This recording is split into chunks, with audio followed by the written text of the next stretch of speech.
सुप्रभात मित्रों, आज की हमारी कहानी है तेनालीराम मटके में।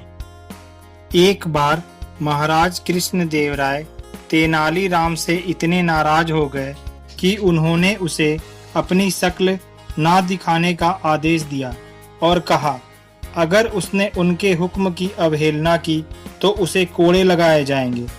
महाराज उस समय बहुत क्रोधित थे, इसलिए तेनालीराम ने वहां से जाना ही उचित समझा। अगले दिन जब महाराज राज दरबार की ओर आ रहे थे तो तेनालीराम से चिढ़ने वाला एक दरबारी महाराज को तेनालीराम के खिलाफ भड़काता जा रहा था।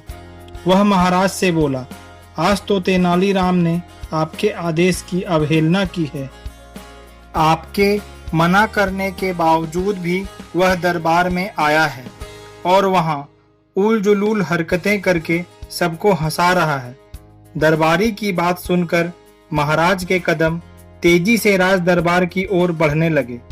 राज दरबार पहुंचते ही महाराज ने देखा कि तेनालीराम ने अपने मुख पर मटका पहन रखा है, जिसमें आंख की जगह 2 छेद बने हुए हैं।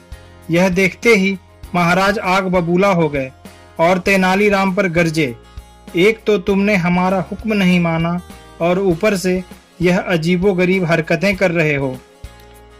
अब तो तुम कोड़े खाने के लिए तैयार हो जाओ। जैसे ही महाराज ने यह कहा, तेनालीराम के विरोधी बहुत खुश हुए, लेकिन तभी तेनालीराम बोला, महाराज, मैंने तो आपकी किसी आज्ञा का उल्लंघन नहीं किया है। आपका आदेश था कि मैं आपको अपना चेहरा ना दिखाऊं। क्या आपको कहीं से मेरा चेहरा दिख रहा है? यदि ऐसा है तो जरूर उस कुम्हार ने मुझे फूटा हुआ मटका दे दिया है। तेनालीराम की बातें सुनते ही महाराज का गुस्सा छूमंतर हो गया और उनकी हंसी फूट पड़ी। वे बोले, किसी ने सच ही कहा है कि बेवकूफों और विदूषकों पर नाराज होना व्यर्थ है।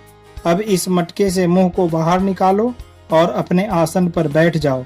तेनालीराम के विरोधी फिर से मन मारकर रह गए।